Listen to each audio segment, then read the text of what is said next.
Takže projekt byl financován z hlediska 10 000 € a díky tomu jsme byli schopni koupit nové a efektivnější stroje, které nám pomáhají jako šetřit energii.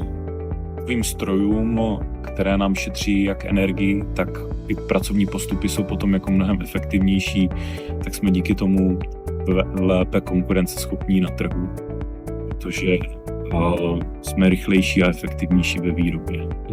Naše firma čelí různým výzvám, nejenom energetickým, ale i například z hlediska odběrů a z hlediska transportu, který bývá drahý, a samozřejmě konkurence od jiných firm nebo i asijských firm například.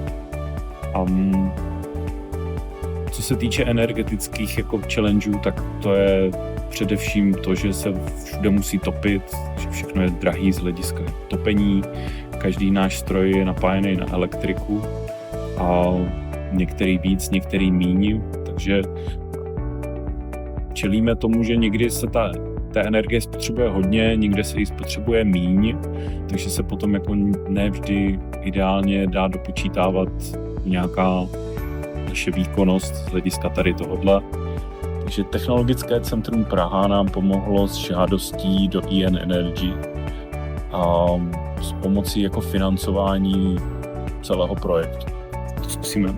Díky novým strojům z hlediska třeba hoplovky, tak tam jsme až o 8% lepší, a u protahu tloušťkovačky, tak tam je ta efektivita lepší o 33%, protože ten stroj díky tomu, že je efektivněji vyrobený, tak zpracovává dřevo tyhle procenta líp.